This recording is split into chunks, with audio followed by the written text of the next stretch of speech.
Posible kaya na ang mismong kabutihang loob ay tuluyang wasakin at sirain ng sarili mong kadugo. Matapos ang isang buong buhay ng pagpupunyagi at pagsasakripisyo ng lahat, ang tanging natanggap na kapalit ay isang nakapangingilabot na pagtataksil. Ang salarin sa likod nito ay hindi isang estranghero o ibang tao, kundi ang mismong nakababatang kapatid na babae na labis niyang minahal at buong pusong pinrotektahan. Ito ay isang karumaldumal na kalupitang tuluyan ng lumampas sa pinakahangganan ng moralidad ng sangkatauhan. Ang kasong ito ay gumimbal sa buong Kalakhang, Maynila, Metro Manila, kung saan ang sagradong buklod ng pamilya ay nagbagong anyo upang maging isang isinumpang patalim. Ang malagim at trahedyang sinapit ng nakatatandang kapatid na si Anton Pascual ay nagpuwersa sa atin na seryosong kwestiyonin ang tunay na nilalaman ng puso ng isang tao. Sa madaling araw ng ika-15 ng Enero, 2025, sa isang bakanting lot malapit sa industrial area ng Valenzuela City, ang mapayapang katahimikan ng umaga ay biglaang nawasak ng isang nakaririmarim na eksena. Isang matandang mangangalakal, scavenger, na nanginginig ang mga kamay ang huminto malapit sa mga masukal na damuhan. Ang kanyang mukha ay namutla ng husto at nawalan ng kulay nang matagpuan ang bangkay ng isang lalaki na nasa posisyong nakadapa, na may mga natuyong dugo na umitim na sa ibabaw ng lupa. Ang impormasyong iyon ay kaagad na inireport sa National Capital Region Police Office o NFRPO. Ang Criminal Investigation and Detection Group o CID kasama ang mga kaukulang unit ay mabilis na dumating at inabisuhan upang isecure ang pinangyarihan ng insidente. Ang kapaligiran ay naging napakabigat at puno ng tensyon. Si Police Colonel Phil Ramon Santos, na binansagang bangungot para sa mga kriminal, ang direktang nanguna at namuno sa isinagawang investigasyon. Ang biktima ay kinilala bilang isang lalaking nasa edad 30 taong gulang. Noong una, ang crime scene ay inayos at minanipula upang magmukhang isang kaso ng holdapan na nauwi sa pagpatay. Ang mga personal na gamit tulad ng pitaka at relo ay nawawala na. Ngunit ang pinakabagong modelo ng Yamaha NMAX na automatic na motorsiklo na pag-aari ng biktima ay naiwan lamang hindi kalayuan sa lokasyon, na lumikha ng isang napakalaking katanungan at pagdududa. Maingat na ibinaliktad ng forensics team ang katawan ng biktima. Ang mga pulis ay nangilabot nang makita ang matinding antas ng kalupitan ng salarin.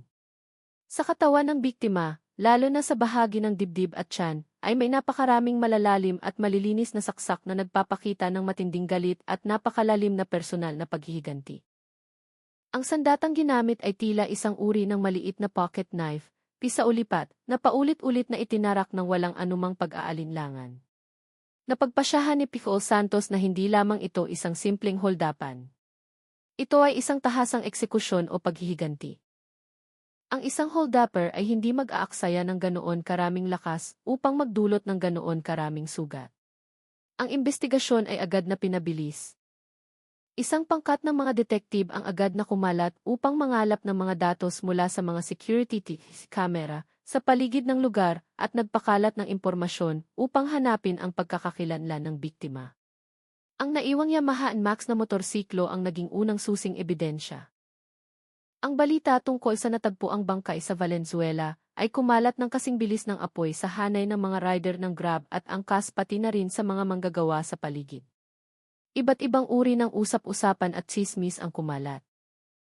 May mga naghinala na si Anton ay isang matagumpay na negosyante na maaaring ipinapatay ng kalaban niya sa negosyo. Ang iba naman ay naghihinala na siya ay tinutugis ng mga debt collector, Bombay, dahil sa utang sa sugal. Ngunit ang mga batikan at ekspertong investigador ay hindi kailanman umaasa sa mga haka-haka lamang. Alam nila na ang tunay na pahiwatig ay palaging nakatago sa pinakamaliliit na detalye sa pinangyarihan ng krimen at sa mga personal na relasyon ng biktima. Ang investigasyon ay hindi maaaring maghintay. Sa Identification Center ng Crime Laboratory, ang fingerprints, sidik jari, ng biktima ay agad na prinoseso at itinugma sa National Database ng Philippine Identification System o PhilSys. Ang resulta ay lumabas ng halos sa isang iglap. Ang biktima ay si Anton Pascual, 34 taong gulang, na nakatira sa isang maliit na eskinita sa isang mataong komunidad sa Sampaloc, Maynila. Isang pangkat ng mga pulis ang agad na nagtungo sa nasabing address. Ang bahay na iyon ay isang simple at lumang istruktura na naiipit sa gitna ng mas moderno at matataas na mga bahay. Ang kinakalawang na gate na bakal ay nakabukas. At sila ay sinalubong ng isang matandang mag-asawa na may mapuputi ng buhok at nakukuba ng mga likod. Sila ang lolo at lola ni Anton na nag-aruga sa magkapatid mula pa noong malagim na trahedya na nangyari maraming taon na ang nakararaan. Nang ihatid ng mga investigador na may mabibigat na mukha ang malungkot na balita, ang mundo ay tila gumuho sa harapan ng dalawang matanda na nasa dapit-hapon na ng kanilang buhay. Ang lola ay napabagsak at napaupo. Ang kanyang iyak ay naipit sa lalamunan nang walang lumalabas na anumang tunog. Ang lolo, kahit pinipilit magpakatatag, ay matinding nanginginig ang parehong kamay. Namula ang kanyang matatandang mata, nakatulala at walang laman ang tingin sa malayo. Anton, ang kawawa kong apo, bakit humantong sa ganito? Napakabait niyang bata, hindi siya kailanman nagkaroon ng kaaway, bulong ng matandang lalaki sa isang mahinang tinig. Ang nararamdamang sakit ay tila pumuunit sa kanilang mga puso. Ang apong lalaki na labis nilang minamahal, na pumalit sa kanyang mga magulang upang pasanin ang mabigat na obligasyon ng pamilya, ay pumanaw na. Sa gitna ng matinding pagkabigla, nagtanong ang mga pulis tungkol sa kanyang nakababatang kapatid na babae na si Maya Pascual. Sinabi ng kanyang lolo at lola na si Maya ay isang estudyante sa kolehiyo na nakatira ng bukod sa isang boarding house sa Katipunan, Quezon City upang mas malapit sa kanyang universidad. Ibinigay nila ang kanyang numero ng telepono. Ngunit, isang kakaibang detalye ang agad na nakapukao sa pansin ng mga investigador. Dose-dose ng tawag sa telepono ang ginawa sa numero ni Maya Pascual, ngunit ang lahat ng ito ay sinalubong lamang ng malamig na mensahe mula sa operator. The number you have dialed is out of coverage area. Ang kanyang nakatatandang kapatid ay pinatay ng brutal, ngunit ang kaisa-isang kadugo at nakababatang kapatid nito ay biglang nawala ng walang anumang bakas. Sinabi ng propesyonal na kutob ni Picol Ramon Santos sa kanya, hindi ito isang simpleng pagkakataon lamang. Sa loob ng maliit na bahay na binalot ng matinding pagluluksa, sa pamamagitan ng mga putol-putol na kwento at paghagulgol mula sa kanyang lolo at lola, ang kwento ng buhay ni Anton Pascual na puno ng matinding pagsasakripisyo, ay unti-unting malinaw na nahayag. Na naging dahilan upang pati ang mga pinakabatikang pulis at detektive ay makaramdam ng pangingilid ng luha sa mga sulok ng kanilang mga mata. Ang lahat ng trahedyang ito ay nagsimula sa isang nakaririmarim na aksidente sa kalsada 16 na taon na ang nakalipas. Kinitil ng aksidenteng iyon ang buhay ng kanyang ama at ina. Ito ang nagtulak kay Anton Pascual, na noong panahong iyon ay 18 taong gulang pa lamang at puno ng sigla at pangarap na pumasok sa kolehiyo, na mapilitang maging padre de pamilya. Kailangan niyang ibaon ang kanyang pangarap na makapag-aral upang alagaan ang kanyang nakababatang kapatid na babae. Si Maya Pascual na noon ay isa lamang 5 taong gulang na batang babae na naguguluhang nakatingin sa likod ng puting kumot na nakatakip sa bangkay ng kanyang mga magulang. Bata pa lang siya ay nagdusa na siya, sir, humihikbing sabi ng lola. Simula nang mamatay ang mga magulang niya, walang kahit isang araw man lang na nabuhay siya para sa kanyang sarili. Kahit anong trabaho ay pinasok at ginawa niya. Simula sa pagiging kargador sa Balintawak Market hanggang sa maging isang construction worker. Tumigas ang kanyang mga balikat dahil sa pagpasa ng napakabigat na kargada. Minsan umuuwi siya galing trabaho na sobrang pagod. Puno ng semento ang katawan niya, kakain ng kung ano lang ang mayroon. Tapos upo para tahiin ang punit na damit ng kapatid niya. Ang buhay ng magkapatid ay patuloy na umusad sa ilalim ng pangangalaga at bubong ng kanilang lolo at lola. Ngunit ang pinakamalaking pasanin sa pananalapi at ekonomiya ay nanatili sa mga balikat ni Anton. Hindi siya kailanman dumaing kahit isang salita man lang. Lahat ng perang kanyang kinikita ay kanyang inipon at tinipid. Ang pagkain niya ay baka kanin lang na may toyo at sili. Ngunit ang plato ni Maya ay palaging puno ng sapat na ulam. Ang damit na kanyang suot ay luma na at kupas. Ngunit si Maya ay palaging nakakakuha ng bagong damit sa tuwing magbubukas ang bagong taon ng pasukan. Dahil sa kanyang katalinuhan at kagustuhang matuto, nag-aral siya ng mag-isa kung paano mag-ayos ng mga cellphone. Matapos makaipon ng kaunting puhunan, nagbukas siya ng isang maliit na pwesto na pinangalanang E. Anton Cellphone Repair. Ang maliit na pwestong iyon ay ang mismong bunga ng lahat ng kanyang pawis, luha at pag-asa. Nagtrabaho siya araw at gabi bilang boss, technician, at messenger sa iisang pagkakataon. Ang kanyang pinakamalaking kaligayahan at motibasyon ay ang kanyang nakababatang kapatid. Nang matanggap ni Maya ang admission letter mula sa University of the Philippines, VP, Diliman, isa sa pinakaprestihiyosong unibersidad sa buong bansa, umiyak si Anton. Iyon ay mga luha ng lubos na kaligayahan at pagmamalaki nang makita niyang ang lahat ng kanyang sakripisyo ay sa wakas nagbunga na. Ngunit ang mga tarangkahan ng unibersidad na dapat sana ay magbubukas ng magandang kinabukasan para kay Maya ay siya mismong naging lugar kung saan nagsimulang mag-ugat ang isang malaking trahedya. Ipinagpatuloy ng lolo ang kanyang kwento. Ang kanyang tinig ay naging mabigat, puno ng matinding kalungkutan at kawalan ng magawa. Simula nang mag-aral siya sa kolehiyo sa Katipunan at makilala ang lalaking nagngangalang Donnie na iyon, nagbago ng tuluyan si Maya. Hindi na siya ang matamis na batang babaeng palaging nakadikit sa kanyang kuya. Si Donnie Guzman, ang nobyo ni Maya, ay inilarawan ng lolo at lola bilang isang tambay at basagulero na walang malinaw na trabaho na laging may mapanlinlang at tusong tingin sa mata. Ilang beses lang nilang nakita si Donnie nang ihatid nito si Maya pauwi, at sa tuwing magkikita sila, palagi silang nakakaramdam ng pagkabalisa at hindi maganda. Hindi nagustuhan ni Anton ang lalaking iyon. Ilang beses na niyang pinangaralan at binigyan ng payo ang kanyang kapatid, at madalas silang mag-away dahil sa isyong ito. Pero nabulag na si Maya ng pag-ibig. Ayaw na niyang makinig kahit kanino, sabi ng lolo habang malungkot na umiiling. Nagsimulang humingi ng mas maraming pera si Maya. Nagsinungaling siya na ang pera raw ay para pambayad sa matrikula, pambili ng mga libro, o para sumali sa mga extracurricular activities. Ngunit, sa katotohanan, ang lahat ng perang pinaghirapan ni Anton ay nilustay niya lamang upang pondohan ang pagpaparty ng kanyang nobyo at ng mga masasamang impluensyang kaibigan nito. Nagsimula siyang manamit ng naiiba, mas naging madalang nang umuwi, at ang mga pakikipag-usap niya sa telepono sa kanyang kuya ay lalong naging madalang at palaging nagtatapos sa paghingi ng pera. Ang malaking pagbabago kay Maya Pascual, ang paglitaw ni Donnie Guzman, at ang biglaang pagkawala ni Maya ng walang bakasaktong kung kailan brutal na pinatay ang kanyang kuya, ay gumuhit ng isang nakaririmarim na larawan sa isipan ng mga investigador.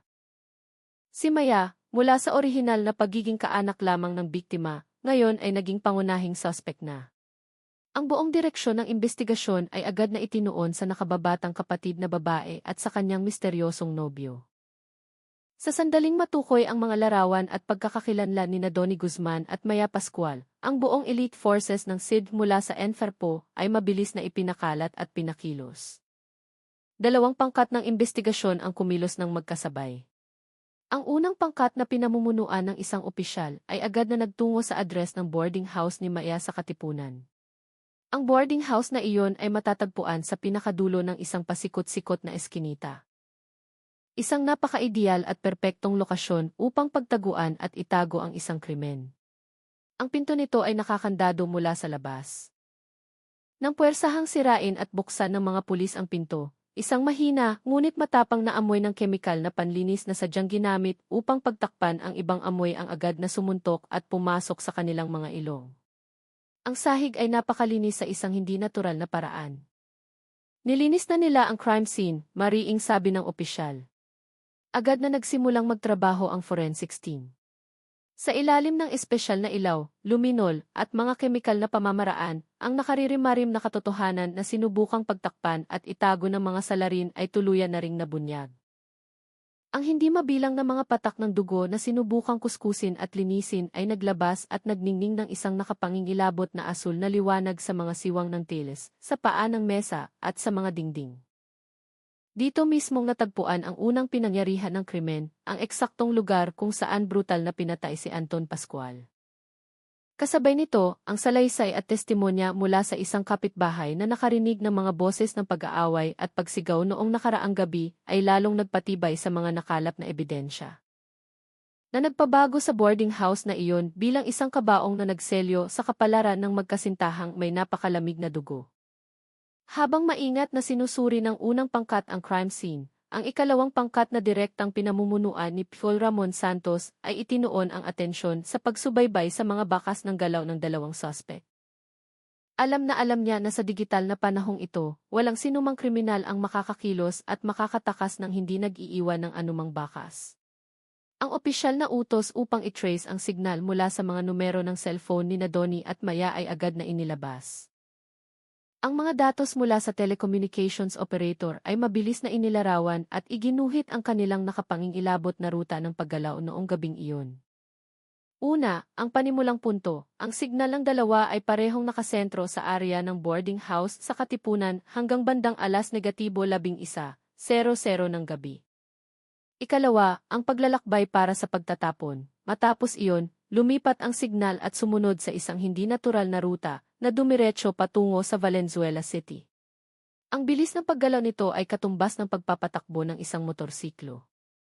Ikatlo, ang punto ng paghinto. Ang signal ng dalawa ay sabay na huminto sa isang napakatagal na oras, mismong sa eksaktong lugar kung saan natagpuan ang bangkay ni Anton.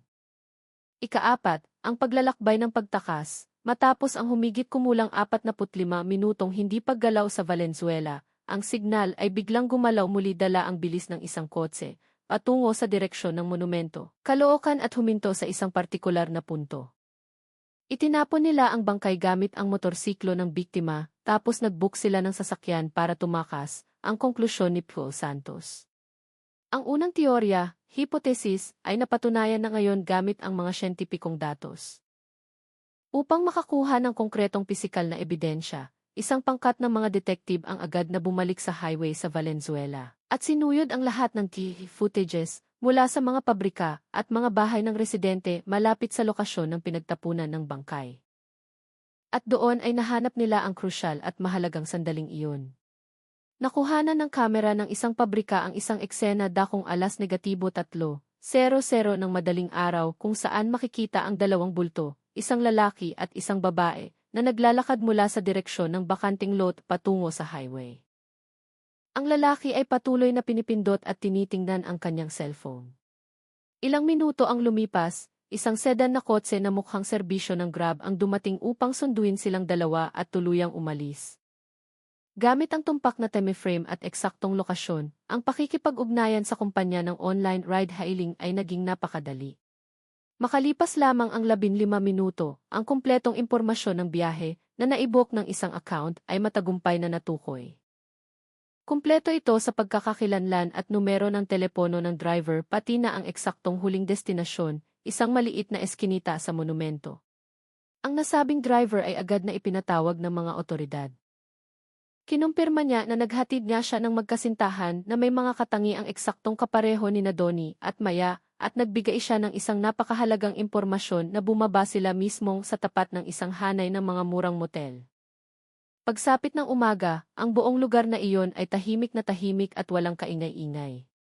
Ang Mobile Detective Team, SWAT, na armado hanggang ngipin ay mabilis na gumalaw na parang mga anino, mahigpit na pinalibutan at kinordon ang buong motel. Blag! Nawasak at puwersahang bumukas ang pinto ng room 2011. Sa loob, ang tanawing bumungad at nailantad sa kanila ay sapat upang magpagulantang at magpagalit ng matindi sa mga otoridad. Sa gitna ng makapal na usok ng shabu, sina Donnie Guzman at Maya Pascual ay parehong nasa kondisyon na sabog sa droga at walang mga saplot sa katawan. Sila ay labis na nagulat at nabigla, wala na silang oras upang makapagbigay ng anumang reaksyon. Ang mukha ni Maya ay nagbago mula sa matinding pagkalito patungo sa pamumutla dahil sa sukdulang takot nang makita ang malamig na dulo ng mga baril na diretsong nakatutok sa kanya. Sa loob ng wala pang 24 oras mula nang matanggap ang unang ulat, ang kasong ito ay tuluyan ng nagwakas. Ang demonyong magkasintahan na iyon ay matagumpay at madaling nahuli na nagtapos sa kanilang napakaikling pagtakas sa gitna ng matinding pagkabigla at gulat. Sa interrogation room sa opisina ng SID sa Enferpo, ang kapaligiran ay naging napakabigat at tensyonado na para bang maaari itong hiwain gamit ang isang kutsilyo. Si Donnie Guzman, na isang pusakal na kriminal, ay mayabang na nakaupo sa upuan, nakangisi at tila ba walang pakialam sa mundo. Mga sir, mali po ang hinuhuli ninyong tao. Noong gabing iyon, namamasyal lang kami ng girlfriend ko, wala kaming alam sa nangyari. Si Piol Ramon Santos na kanina patahimik ay humakbang paharap. Ang kanyang boses ay mababa at matalim na parang asero. Makinig ka, Donnie. Wala akong oras para manood ng mga peking drama at sandiwara mo. Ang gihis data mula sa mga cellphone ninyo ni Maya ay gumuhit ng isang tuwid na linya mula sa Katipunan papunta sa bakanting lot sa Valenzuela. Huminto kayo roon ng 45 minuto mismo sa eksaktong lokasyon kung saan natagpuan ang bangkay.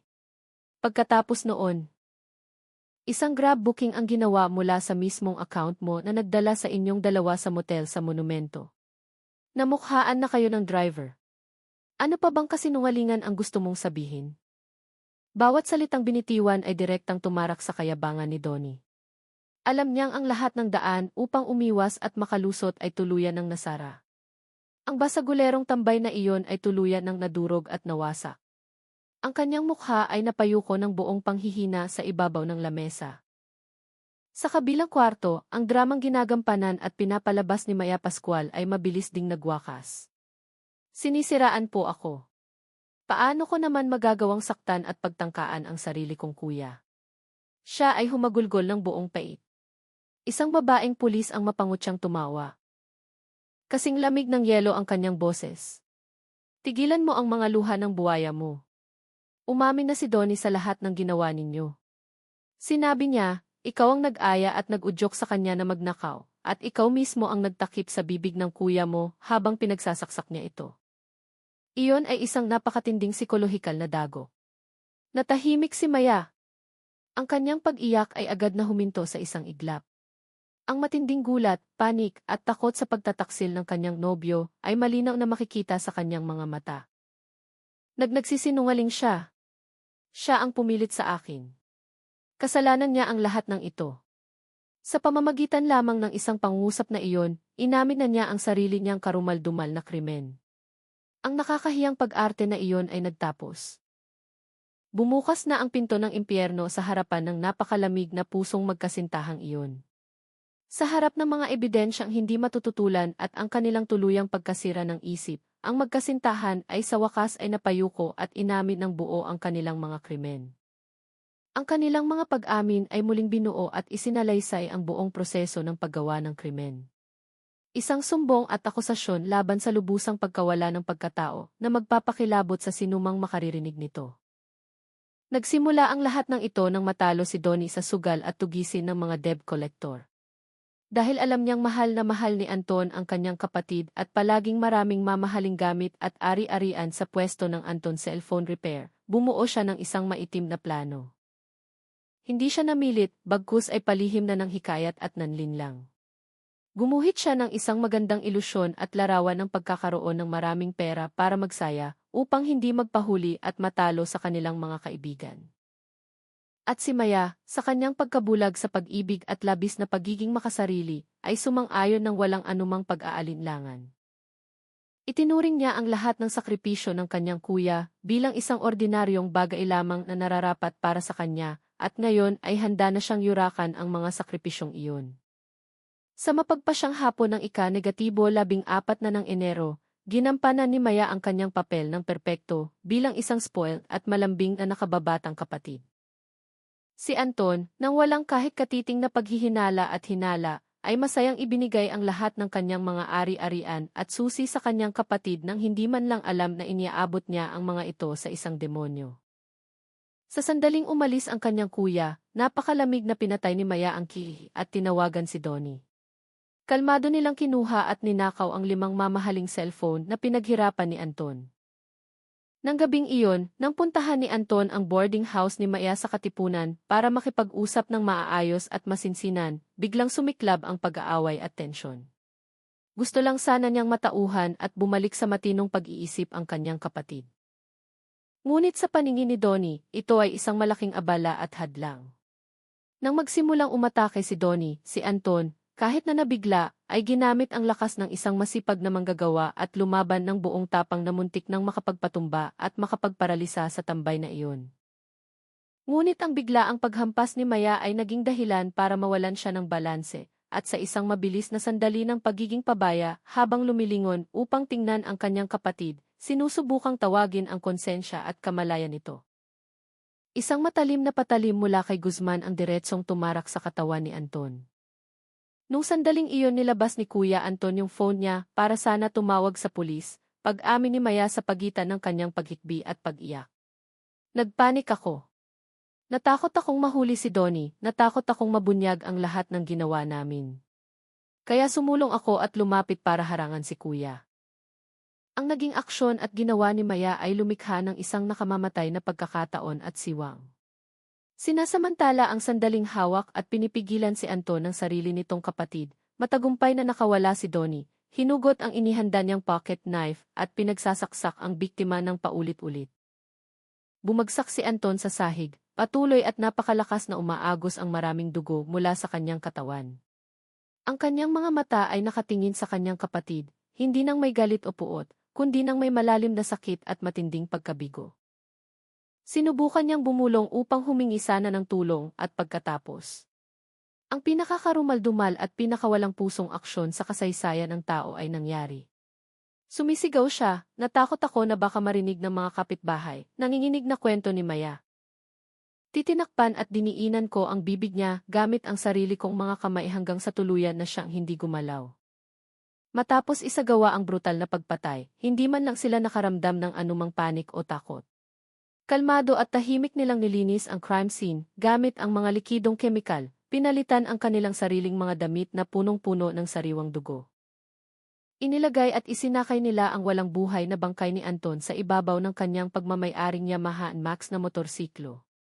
Pinuwesto at pinaupo nila siya sa gitna, na para bang isa lamang siyang ordinaryong taong lasing at nakatulog. Si Donnie ang nagmaneho ng motor habang si Maya naman ay nakaupo sa likuran, mahigpit na nakayakap at inaalalayan ang dugo ang bangkay ng kanyang sariling kuya. Binabagtas ang mga matatao at abalang kalsada mula Katipunan hanggang makarating sa bakanting lot sa Valenzuela. Matapos itapon ang bangkay, kaswal at relax silang nag-book ng Grab papunta sa isang motel sa Monumento, gumamit at humitit ng shabu, at nagtalik na para bang nagdiriwang para sa tagumpay ng karumal-dumal na krimeng kakagawa pa lamang nila. Ang buong salaysay at lahat ng kanilang pag-amin ay opisyal nang nai-record at naidokumento. Ang kasong ito ay ganap na nalutas at nabunyag hanggang sa kahuli-hulihang detalye. Ngunit, ang sugat at ang matinding galit na iniwan ng pangyayaring ito ay hindi kailanman mabubura o mawawala pa. Ang hatol sa loob ng korte. Ang formal na pagdinig sa korte na ginanap sa Regional Trial Court, ng Valenzuela ay umani ng napakatindi at pambihirang atensyon mula sa buong publiko. Sa upuan ng mga nasasakdal, hindi na muling nagpakita ng kayabangan o anumang pekeng kalungkutan sina Donnie Guzman at Maya Pascual. Tumayo lamang sila roon na napakalamig at walang kahit anong emosyon na mababaka sa kanilang mga mukha. Ang lupo ng mga hukom, matapos maingat na timbangin at suriin ang lahat ng mga katotohanan sa paglilitis, ay nagpasyang ang ginawa ng mga akusado ay labis na pambihira sa pagiging karumal-dumal, detalyadong pinagplanuhan, malupit at makahayop na pagkitil sa buhay ng ibang tao. Ganap na nawalan ng anumang bahid ng pagkatao, at nagdulot ng sukdulan at umaapaw na galit sa gitna ng lipunan. Ibinaba na ng korte ang pinal na hatol. Ang akusadong si Maya Pascual, kahit na hindi siya ang taong direktang humawak ng sandata at pumatay, ay gumanap ng isang napakahalaga at susing papel, at siya mismo ang naging direktang sanhi at dahilan kung bakit nangyari ang krimeng ito. Walang awang ginamit at sinamantala ng akusado ang malalim na pagmamahal at buong tiwala ng biktima, na walang iba kundi ang kanyang sariling kuya, upang tahasang planuhin ang pagnanakaw ng mga ari-arian nito. Nang matuklasan at mabisto ang kanyang mga maling ginagawa, hindi lamang siya hindi nakaramdam ng anumang pagsisisi, kundi aktibo pa siyang tumulong at sadyang lumikha ng pagkakataon para sa kanyang kasabwat upang patayin ang taong nag-alay ng buong buhay nito para sa kanya. Ang kanyang huling aksyon na pagtakip at pagdiin sa bibig ng biktima ay malinaw na nagpapakita ng walang kasing lupit at buong determinasyon niyang tapusin at agawin ang buhay ng kanyang kuya hanggang sa tuluyan itong mawalan ng hininga. Ang pag-uugali at naging gawin ng akusado ay tuwirang sumalungat sa lahat ng tinatanggap na pamantayang moral at etikal, nagdulot ng isang napakalalim na sugat na hindi na mapapagaling para sa pamilya, at lumikha ng matinding pagkabigla at pambihirang galit sa loob ng lipunan.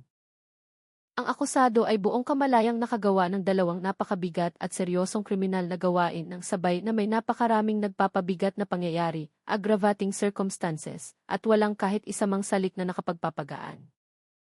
Dahil dito, kinakailangan ang isang hatol na talagang katumbas at nararapat upang permanenteng ihiwalay at ilayo ang akusado mula sa buhay ng lipunan bilang isang malinaw na anyo ng parusa, pagbibigay ng aral, at pag-iwas sa pag-ulit. Batay sa mga kaugnay na probisyon at artikulo sa Revised Penal Code ng Pilipinas, patungkol sa murder, pagpatay na pinagplanuhan, at robbery with violence, pagnanakaw na may karahasan. Formal na pinagpasyahan ng korte na ang akusadong si Maya Pascual ay napatunayang nagkasala sa paggawa ng kriminal na gawaing murder at robbery with violence. Para sa napakabigat na krimen ng murder, ipinapataw ang pinakamataas na parusa, ang parusang kamatayan. Para sa krimen na robbery with violence, ipinapataw ang eksaktong parusang 20 taong pagkakakulong sa likod ng rehas. Ang kabuuan at akumulasyon ng parusa para sa dalawang krimeng ginawa ng akusadong si Maya Pascual ay ang parusang kamatayan. Ang napakabigat na hatol na ito ay ibinaba upang magbigay ng isang malalim na epekto ng takot at leksyon sa mga taong pilit na minamaliit ang batas at walang awang yumuyurak sa moralidad at banal na buklod ng pamilya. Ngunit kahit pagganap ng naibigay at naitaguyod ang hustisya, ang hapdi at sugat na nararamdaman ng mga naulila at naiwan, pati na ang pilat sa konsensya at budhi ng buong lipunan, ay mananatiling nakaukit magpakailanman. Maraming salamat sa inyong walang sawang pagtutok at pagsunod sa buong daloy ng kasong ito hanggang sa pinakadulo. Ang kaso ni Anton Pascual ay maaaring ganap ng isinara, ngunit ang sugat at sakit mula sa isang dalisay na sakripisyo na sinuklian lamang ng isang karumal-dumal na krimen ay mag-iiwan ng malalim na pilat habang buhay. Ito ay nagsisilbing isang napakatinding babala tungkol sa mabilis na pagkasira at pagguho ng moralidad sa ilang bahagi ng nakababatang henerasyon. Kung saan ang pagkabulag dahil sa pag-ibig at ang materyalistikong pamumuhay ay walang awang nyurakan ang pinakasagrado at pinakabanal na ugnayan sa dugo. Pahalagahan ninyo palagi at mahalin ang mga taong nagsakripisyo ng labis